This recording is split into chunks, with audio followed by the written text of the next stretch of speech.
நீங்களும் சித்தராகலாம். இதை பற்றி தான் பார்க்க போகிறோம். அதாவது நீங்களும் சித்தராகலாம். ஏன்னா அவங்களால முடிஞ்சது ஏன் உங்களால முடியாது? ஒரு விஷயம் ஒருத்தவங்களால முடியுதுன்னா அது மற்றவங்களாலே முடியும். அதனால சித்தராகிறது கடினமான விஷயம்தான். ஆனால் இது உங்களாலே முடியும். இந்த காலகட்டத்துக்கு சித்தர்கள் மிக மிக மிக அவசியம். ஏன்னா நாட்டை ஃபுல்லாக மாற்றணும், தர்மத்தை ஸ்தாபிக்கணும், எல்லாரையும் நல்ல பாதைக்கு கொண்டு போகணும், எல்லாருக்கும் நல்ல விஷயங்கள் கற்றுக் கொடுக்கணும் அப்படின்னு பார்க்கும்போது நிறைய சித்தர்கள் தேவைப்படுறாங்க. ஆதியில் திரேதாயுகம், துவாபராகம் அப்படின்லாம் அந்த யுகத்தெல்லாம் ஆயிரக்கணக்கான சித்தர்கள் இருந்தாங்க.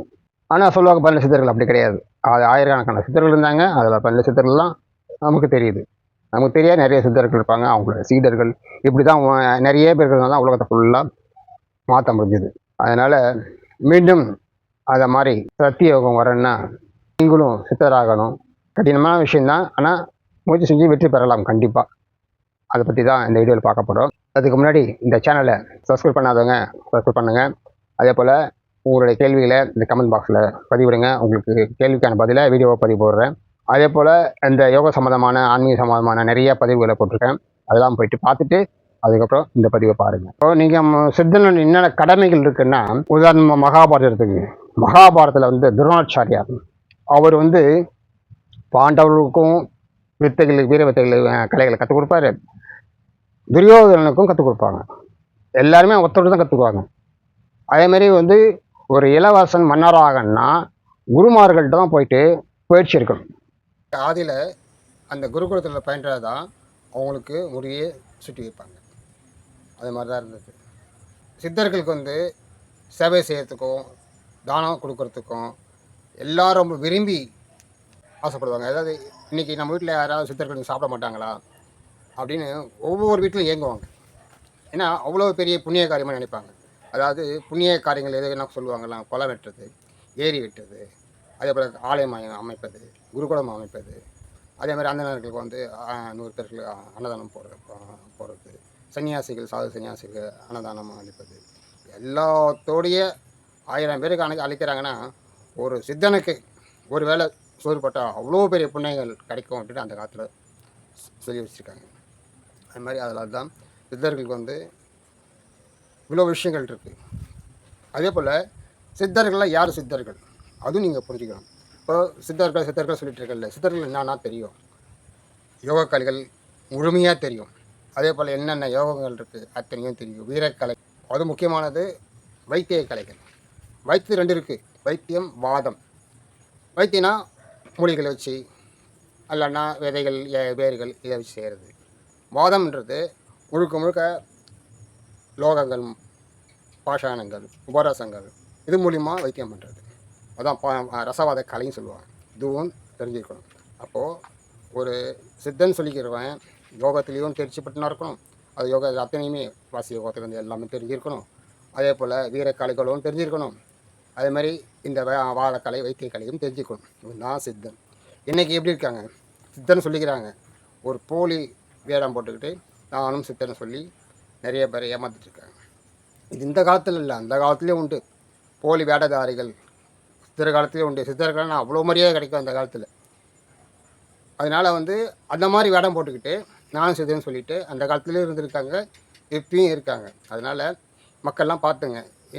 சித்தர்கள்னு சொன்னாலே இந்த கலையெல்லாம் தெரிஞ்சுக்கணும். அதனால் பாருங்கள். அதுக்கு மட்டும் ஒரு விதத்துலையும் கண்டுபிடிக்கலாம். ஒரு சித்தன்னா திரகாத்திரமா, ஒரு கல் தோன் தேகமா, ஒரு நல்ல கலரா, ஒரு ஒளிமிகுந்த கண்களா, நல்ல ஜேஜஸா. இந்த சித்தனுக்கு சமுதாய பணி ஆற்றுறதுக்கும் சேவை செய்கிறது தான் முக்கிய கடமையே. அதே போல் தர்ம நேரங்களை போதிக்கிறது, ஒழுக்க நேரங்களை போதிக்கிறது, நல்ல நல்ல பண்புகளை மக்களுக்கு போதிக்கிறது, அது மாதிரி கலைகள்லாம் போதிக்கிறது, வைத்திய முறைகளை போதிக்கிறது, வைத்தியம் பார்க்கறது, இதெல்லாம் அவங்களுடைய கடமை, முக்கிய கடமை. அவங்களோட கடமை இது. அதை விட்டுட்டு மாலையில் போய் உட்காந்து அங்கே தவம் பண்ணி அப்புறம் அங்கேயே மரணித்து, இதெல்லாம் யாருக்கு புண்ணியம்? அவங்களுக்கும் புண்ணியம் இல்லை, மற்றவங்களுக்கும் புண்ணியம் கிடையாது. அதனால் இந்த காலத்தில் நிறைய பேர் சித்தர்கள் அந்த மாதிரிலாம் இருக்காங்க, இந்த மாதிரிலாம் இருக்காங்கன்னு தேடிட்டு போவாங்க.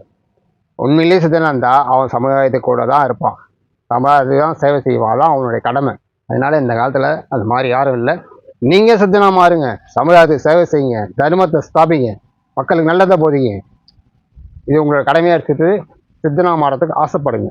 சித்தனாக மாறணும்னா இன்னைக்கு என்னென்ன கற்றுக்கணும் அப்படின்னு பார்க்கும்போது வைத்திய முறைகள், யோகா முறைகள், நல்ல பண்புகள், வீரக்கலைகள் இதெல்லாம் வந்து நீ கற்றுக்க வேண்டியிருக்கும். இதுக்காக கண்டிப்பாக வந்து குருவிடம் வச்சு அங்கே உங்களுக்கு போதிக்கப்படும். பயிற்சிகள் பார்த்தீங்கன்னா தீவிரமாக பண்ணால் ஒரு வருஷத்தில் ஒரு நிலைக்கு வரலாம், அப்படி எல்லாம் 3 வருஷத்துக்கு ஒரு நிலைக்கு வரலாம். அதுக்கப்புறம் நீங்களே செஞ்சுக்கலாம். இதெல்லாம் இன்னும் தீவிர பயிற்சிகள் இருக்குது. அது வந்து தீவிர பயிற்சி வந்து ஒரு சாதனை, அது சொல்லுவோம் ஒரு சாதனைன்றது 12 வருஷம். இதை பற்றி அடுத்த பதிவில் போடுறேன், எப்படி அந்த சாதனை என்ன அப்படின்னு. நீங்கள் சமுதாய பணி ஆட்டிங்கனே இந்த சாதனை செஞ்சுக்கிட்டே இருக்கலாம். தனியாக போய் காட்டில் உட்காந்துக்கிட்டோ ஒரு ஆசிரமம் உட்காந்துக்கிட்டோ அப்படின்னு செய்யணும் அவசியமே கிடையாது. நீங்கள் மட்டும் தினசரி காலையிலையோ நைட்லையோ செஞ்சுக்கலாம். மற்றபடி சமுதாய பணி ஆட்டலாம்.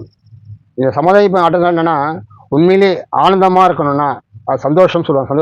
சந்தோஷன்றது எது மூலியமாக கிடைக்கிறது. அதாவது ஒருத்தவங்க சிரிச்சாங்களா பார்த்து சிரிக்கிறது, இல்லைன்னா ஒரு படத்தை பார்த்து காமெடியை பார்த்து சிரிக்கிறது, அதே மாதிரி பார்த்தோன்னா சில விஷயங்கள்லாம் சிரிக்கிறது, இதெல்லாம் சந்தோஷம். அதெல்லாம் கொஞ்ச நேரம் தான் இருக்கும்.